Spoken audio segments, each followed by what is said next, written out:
Assalamualaikum. Nama saya Nur Atira Balkis binti Muhammad Dun. Tajuk tugasan saya ialah kedudukan mahar hari ini.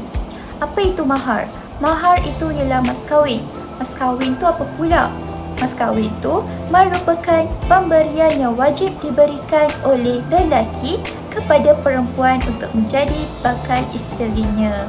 Hukum mahar ini ialah wajib selepas akad nikah. Mahar ni dia tidak kira lelaki tu ingin memberikan kepada pihak perempuan dalam bentuk wang ringgit, pakaian, perhiasan seperti barang emas ke atau barang-barang lain yang mempunyai nilai sebagai ganjaran perkahwinan.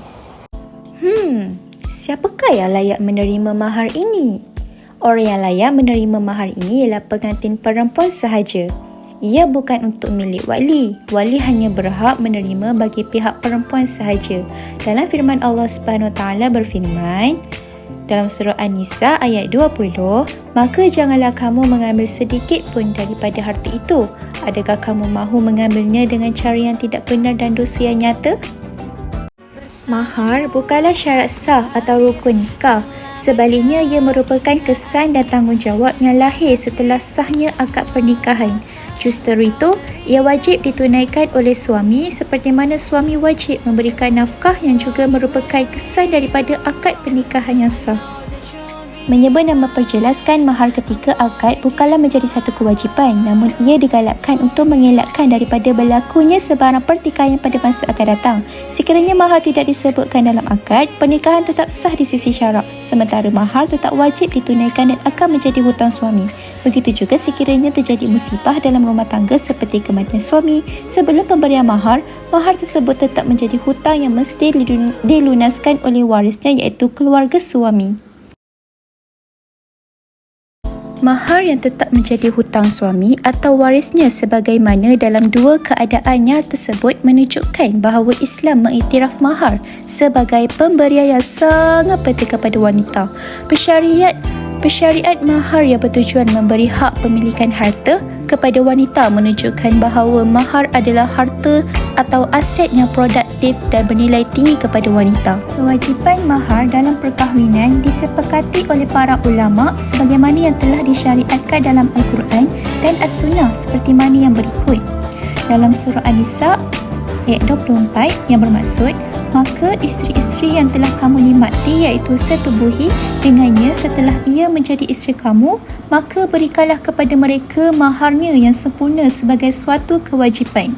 Ada juga hadis yang menyatakan, carilah untuk mahar walaupun sebentuk cincin besi. Seterusnya ialah jenis-jenis mahar. Jenis-jenis mahar ada dua, iaitu mahar musamah dan mahar misil. Apa tu mahar musamah dan mahar misil tu? Okey, sini saya terangkan apa itu dia, okey? Okey, di sini ada dua jenis mahar, mahar musamah dan mahar misil.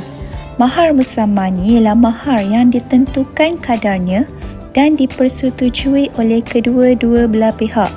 Mahar misil pula ialah mahar yang ditentukan kadarnya mengikut kadar mahar saudara-saudara perempuan pihak isteri.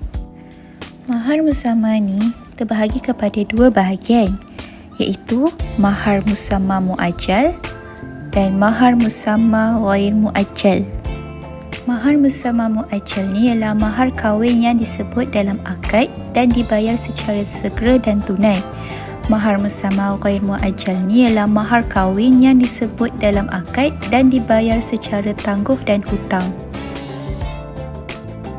So maksudnya dekat sini, mahar ni wajib dibayar oleh suami jika perkara ni berlaku, iaitu persetubuhan telah berlaku kerana mahar melibatkan hak seorang isteri dan salah seorang di antara pasangan suami atau isteri meninggal dunia walaupun sebelum berlakunya persetubuhan.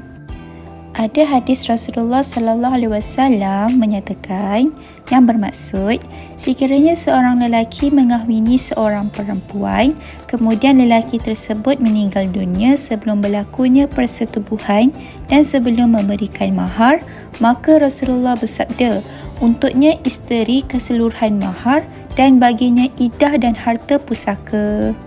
Dekat sini saya akan terangkan maksud mahar misil dengan lebih details, iaitu mahar misil ni ialah harta yang diberikan kepada pengantin perempuan dengan kadar pada kebiasaannya sepadan dengannya, iaitu mahar yang dinilai mengikut mas kahwin saudara perempuan yang telah berkahwin lebih dahulu dan hendaklah dinilai sama dengan mas kahwin keluarganya yang paling dekat sekali seperti kakak, ibu saudaranya, dan seterusnya di samping menilaikan keadaan perempuan itu sendiri dari segi rupa parasnya, pendidikan, agama, akhlak, status sosialnya dan sebagainya.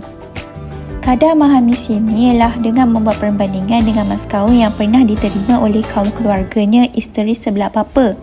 Oleh itu, mahar misil yang ingin diberikan hendaklah mengambil kira mas kahwin yang pernah diterima oleh perempuan asobah. Perempuan asobah ni dia paling dekat dengan pengantin perempuan, iaitu adik-beradik perempuan si ibu sebapa. Kemudian anak-anak perempuan kepada adik-beradik perempuan sebapa. Kemudian anak-anak perempuan kepada adik-beradik lelaki dan kemudiannya ibu-ibu saudara sebelah bapa. Jika perempuan asobah ni dia terdekat, tidak ada atau senang dikatakan mereka ni belum berkahwin dan mas kahwin keluarga terdekat selepas perempuan asobah ni hendaklah diambil kira. Mereka ialah keturunan sebelah ibu seperti ibu, nenek, ibu saudara dan anak-anak perempuan kepada adik-beradik perempuan kerana mereka ni lebih utama untuk dibuat perbandingan dibandingkan dengan perempuan-perempuan lain. Okay, lepas tu jika keturunan terdekat sebelah ibu juga tidak ada, mas kahwin perempuan lain yang setempat dengannya hendaklah diambil kira, iaitu mereka yang mempunyai persamaan sifat dengan pengantin perempuan. Ada juga faktor penentu kadar mahar misil ni.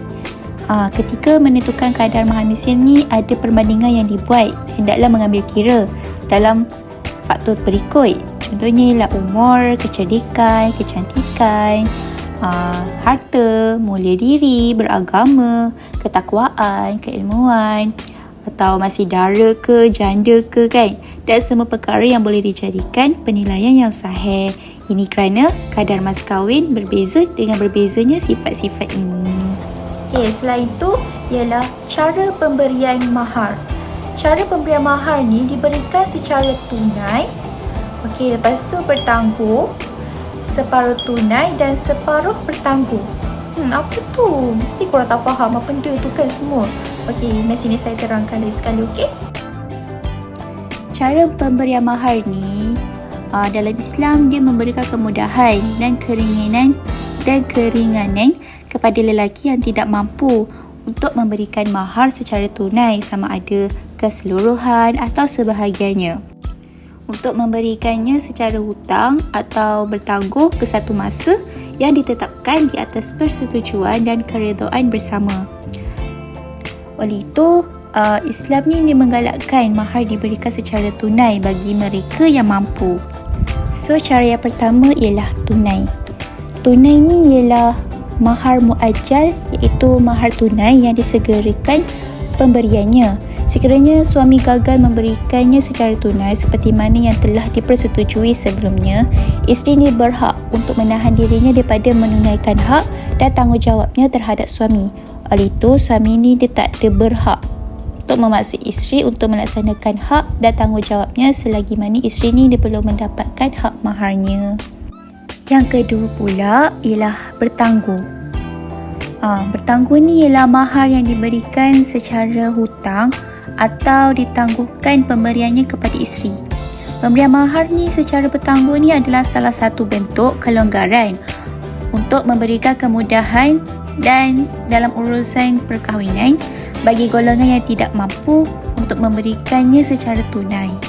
So, sekiranya isteri ni dia bersetuju untuk menerima keseluruhan mahar secara bertangguh, maka isteri ni dia tidak berhak untuk menuntut mahar tersebut sebelum waktu yang telah ditetapkan dan dipersetujui bersama-sama.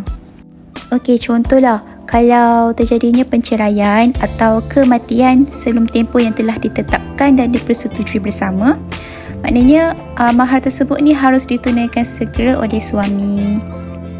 Yang ketiga pula ialah separuh tunai dan separuh bertanggung.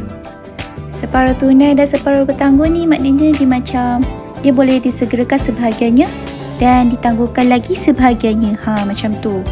Okay, so sekiranya suami ni sudah menjelaskan separuh mahar yang tunai tersebut dan isteri dia redha, maka isteri ni harus menunaikan tanggungjawab dan melaksanakan hak suami kerana persetujuannya menerima mahar secara bertanggung tersebut menunjukkan keredaannya menggugurkan sebahagian haknya.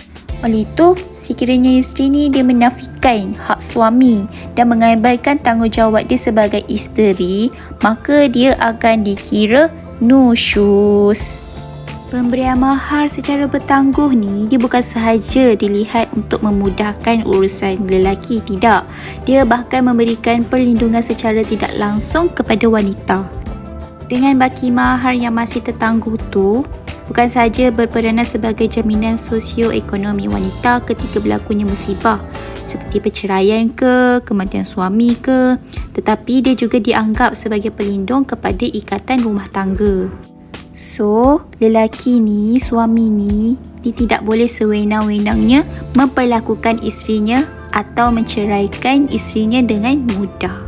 Sebabnya, apabila perceraian ni berlaku, maka bekas suami ni dia terpaksa menjelaskan dan menyerahkan kesemua mahar kepada bekas isterinya.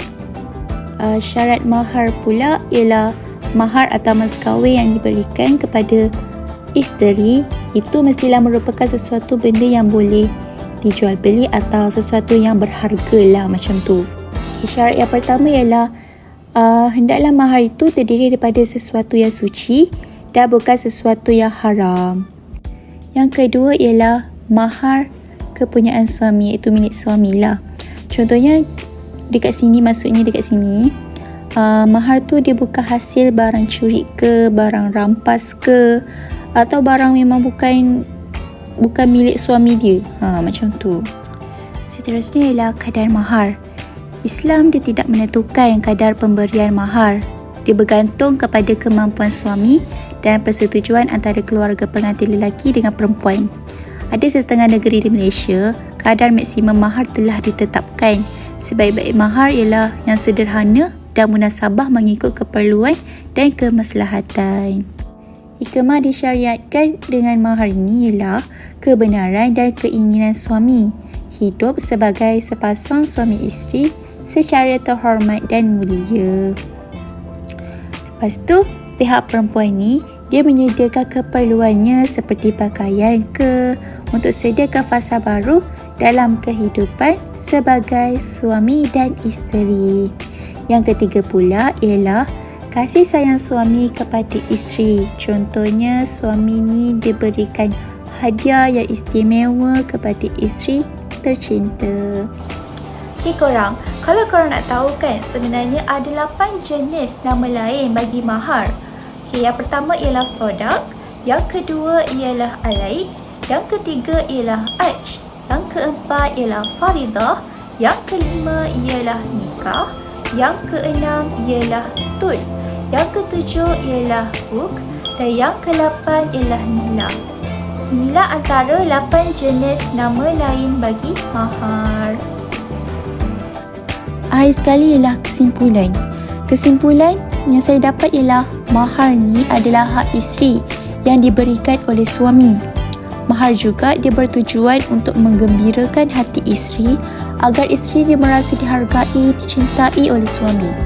Yang ketiga pula ialah memberikan semangat kepada isteri untuk bersedia menjalani bersama suami dalam fasa perkahwinan nanti. So, dekat sini, kita sebagai umat Islam, kita mestilah utamakan agama daripada adat. Okay, walaupun bagaimanapun Islam ni menganjurkan agar kadar mahar tidak diletakkan secara berlebihan hingga memberatkan urusan perkahwinan. Itu sahaja penerangan saya pada kali ini. Harap korang faham dan semoga bermanfaat. Thank you sebab menonton. Bye bye. Assalamualaikum.